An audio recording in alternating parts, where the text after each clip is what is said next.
Welcome to EPG Pathshala. I am Professor Varalakshmi, retired professor, Andhra University and UGC Emeritus Fellow, Department of Library and Information Science, Andhra University. My presentation now is on bibliographies. This is a part of course 5 of EPG Pathshala, that is on information sources, services and systems. This under sources actually we are discussing about bibliographies. Bibliographies, the importance of bibliographies, how to compile bibliographies as librarians you should know. That's why owing to the importance of this particular aspect, a unit has been developed on this, and today you are going to learn about this unit. Bibliography means, you all know about it, you might have heard about bibliography. Bibliography means a list of books. You might have seen the list of books at the end of an article, or at the end of a book, or even at the end of a research project.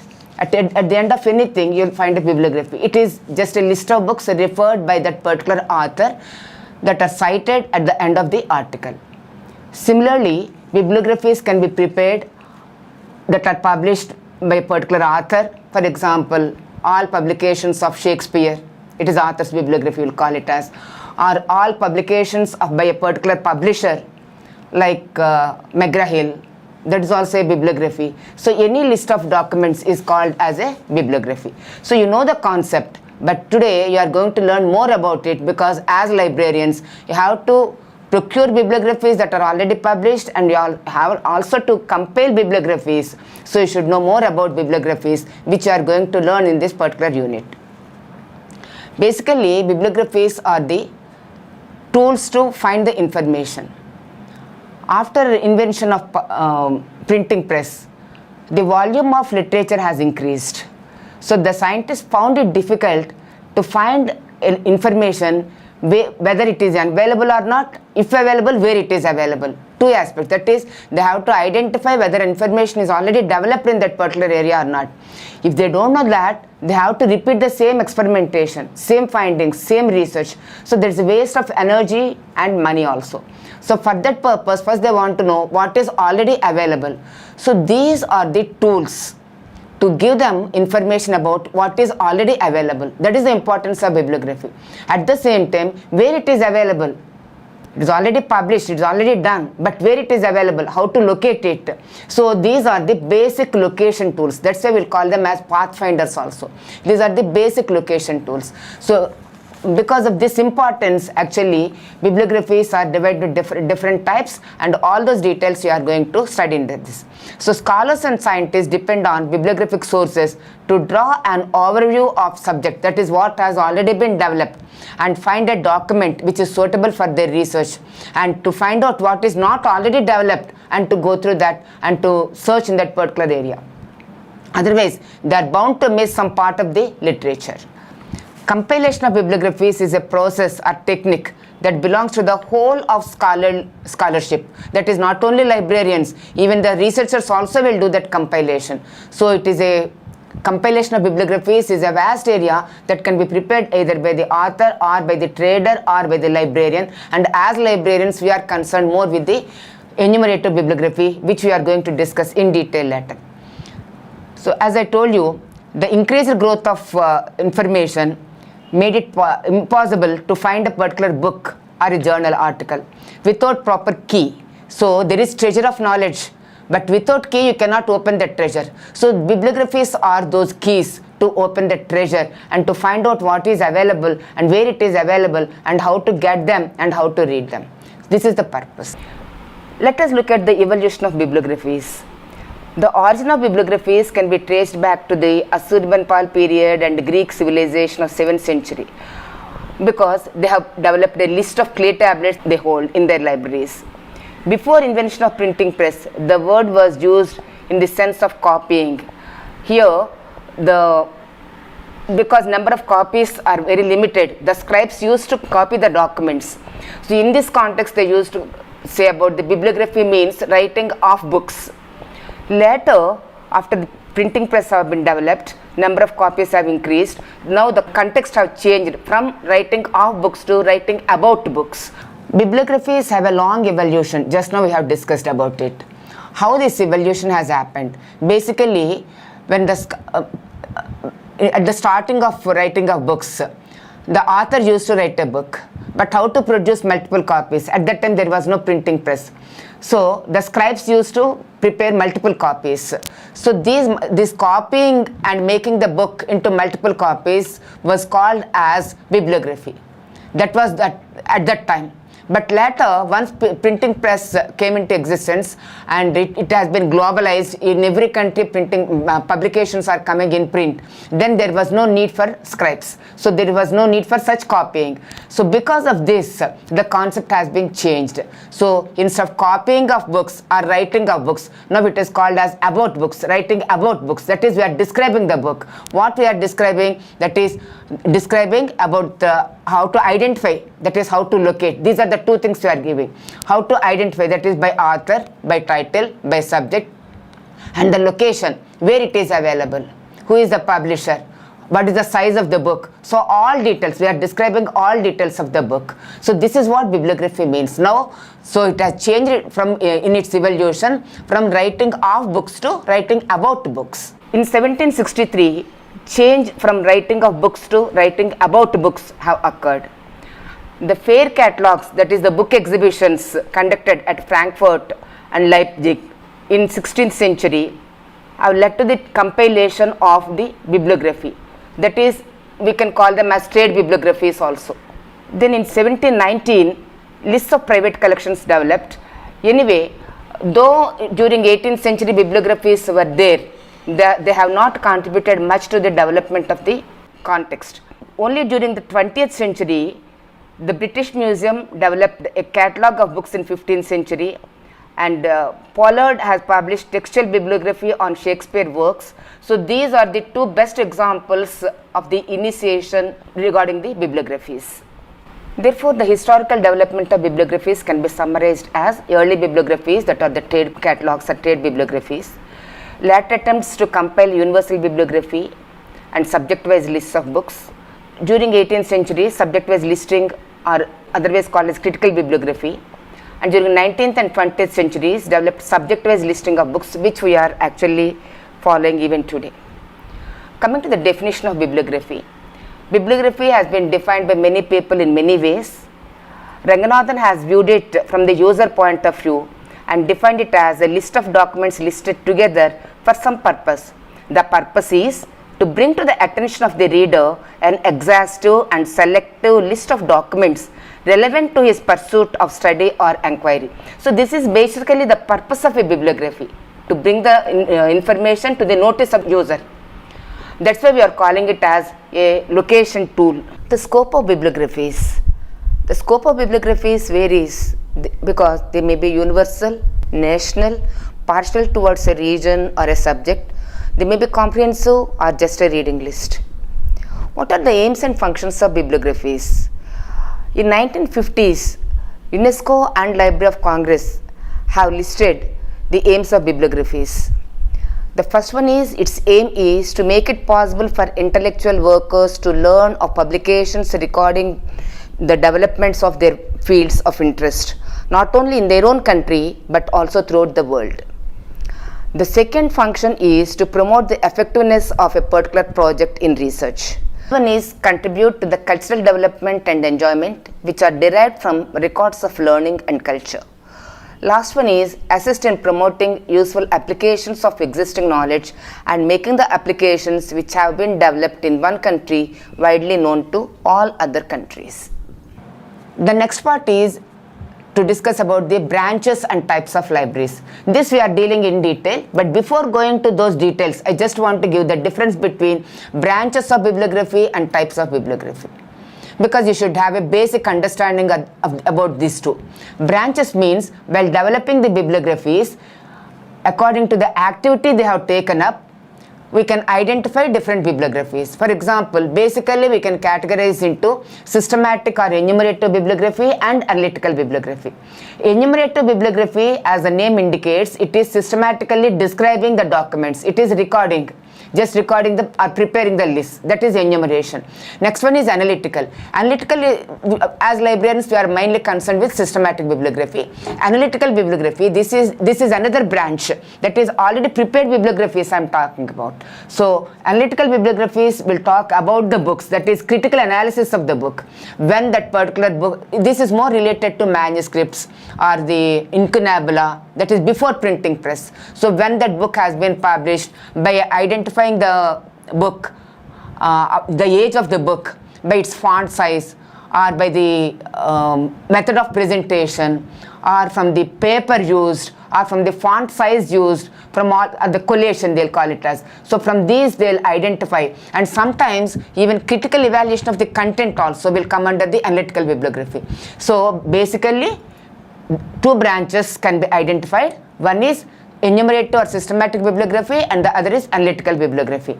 So as librarians, we are describing the document, so enumerative bibliography we are more dearer, but we have to know about the analytical bibliography also, because we are answerable to the users when they are coming with some analytical questions.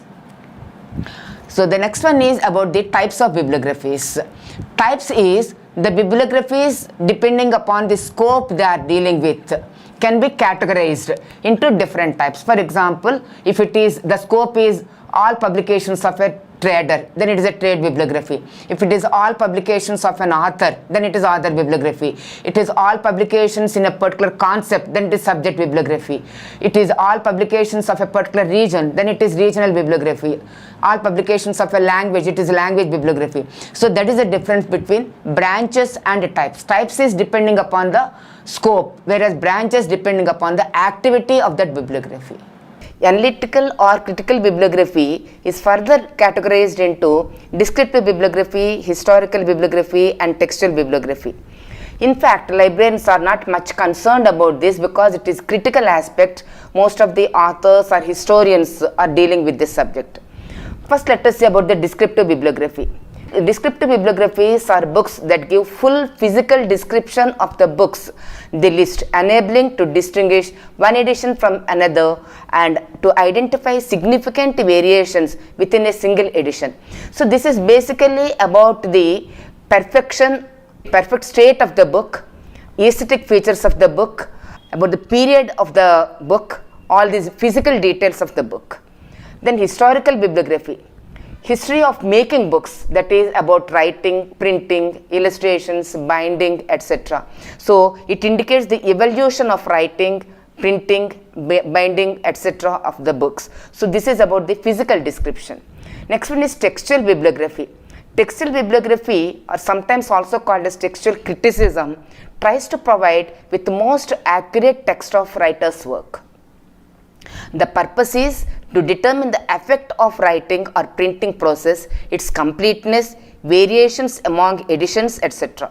It requires a literary critic to do this job, and librarians cannot go for this criticism.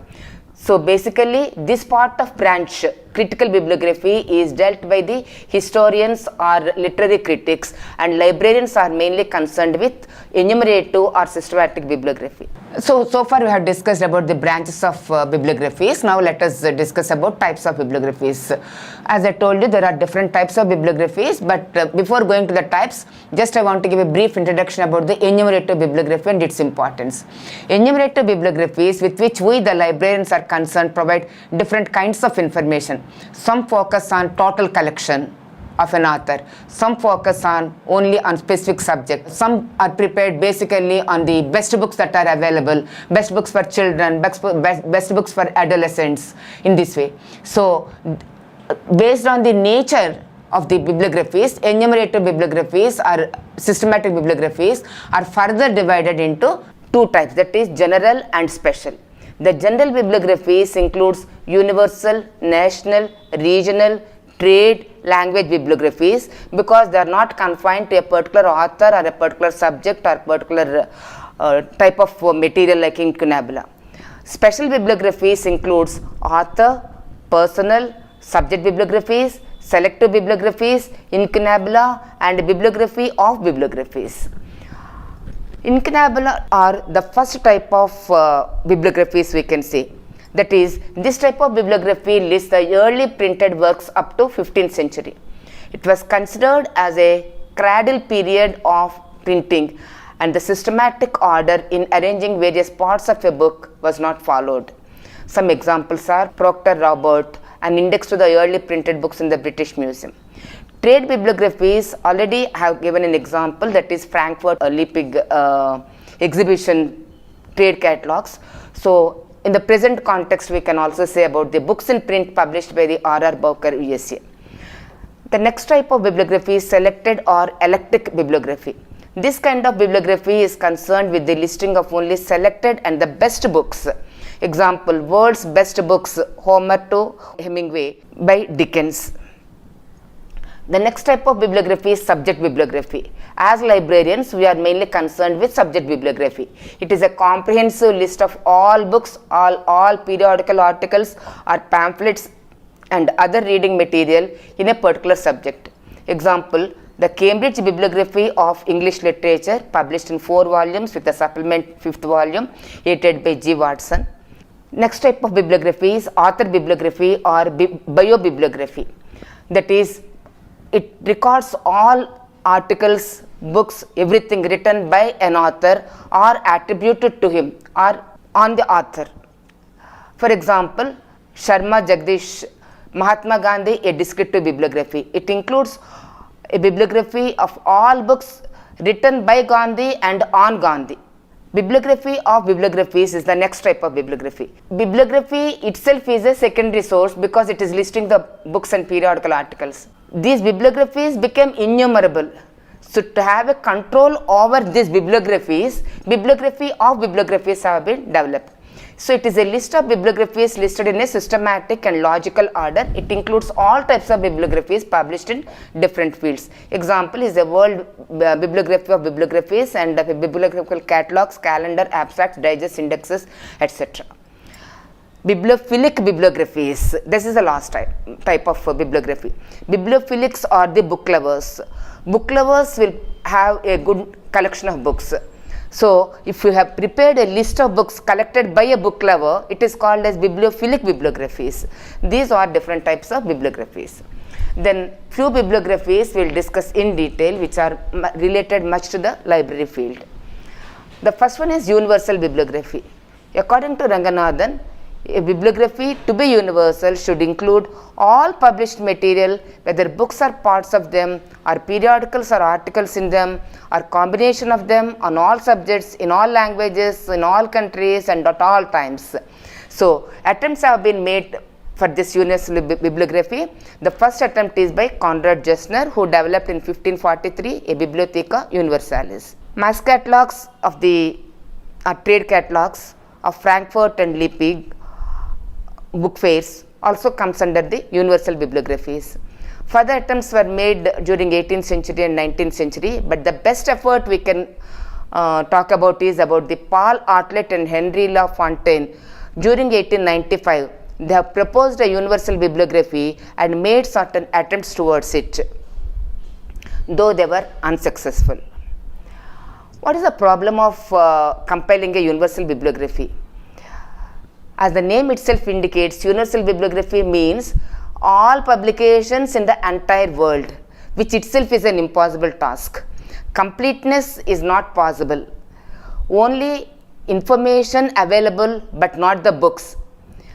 Even with this information, if we prepare catalog cards, that will take acres of lands just to store them. Then arrangement of entries is also a problem. Lot of manpower is required for the compilation of universal bibliography.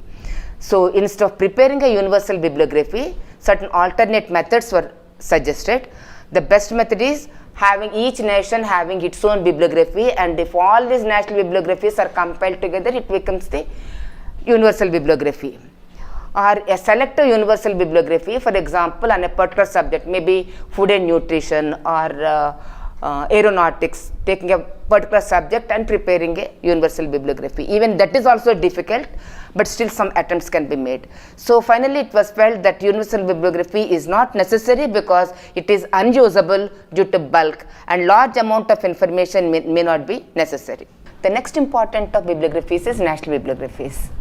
So as the name indicates, a national bibliography should include all publications on the country, by the country, in all subjects, in all languages, and all forms of material. Ranganathan recognizes the following categories of national bibliography: list of all books published in a country, on a country, by all citizens of the country, on all the citizens of the country, and a combination of all the above. We can further discuss about national bibliography in the next slide. So national bibliography can be defined as a source that attempts to list as comprehensively as possible the publications of a particular country during a specific period. Examples are Indian National Bibliography published by Central Reference Library, Calcutta; British National Bibliography published by British Library, London; National Union Catalogue of Library of Congress, USA. Now the national bibliographies are available even in electronic form. With the advent of electronic databases, national bibliography has been undergone a tremendous amount of change. Difficulties related to access have all but eliminated in many cases. For example, the Czech Republic publishes its national bibliography as a DVD. Online catalogs for national libraries now serve as the function of a national bibliography. Many countries have online versions of their national bibliographies. All of these new formats are giving a new significance to the national bibliography as a resource for scholars. Compilation of bibliographies or bibliographies. Here so far you have learnt about bibliographies and you have learned something about bibliographies also in the context of digital environment. So how to compile them? As librarians, we are expected to compile the bibliographies. So the steps in compilation will come as described by Kishan Kumar. Before that, compilation means preparation of bibliographies. There are standard formats for bibliographies with regard to the elements to be included with little variation. For example, author element, title element, class number. So some include class number of DDC, some include CCE, and some include both. So, and some include index terms or subject headings, some do not include. So, but there are certain standardizations. The basic elements, some will include price and some will not include price. So, these are the elements to be included. The compilation of bibliographies and bibliographies are slightly different because of the environment. But the basic principle is same. That is, you are describing a book that facilitates the user to identify whether that book is necessary for him or not. If necessary, where it is available, that is the location. So that basic principle is same whether it is in bibliography or in bibliography. Bibliography will help him to identify and locate a document on the web, whereas bibliography will help him to find out a book either in a particular library or anywhere else. Need not be a library, because bibliographies are not confined to libraries like catalogs. So he can find out the information from anywhere, from any other library or any other store or anything. So this is the basic difference, basic concept of compilation of bibliographies. Let us see the steps in the bibliography. Kishan Kumar and Girija Kumar has done a lot of work in this, and according to Kishan Kumar, it includes the planning phase, which involves the definition of the subject and its scope, and search for documents, that is from catalogs or books or periodicals and other micro documents. We have to search for the information.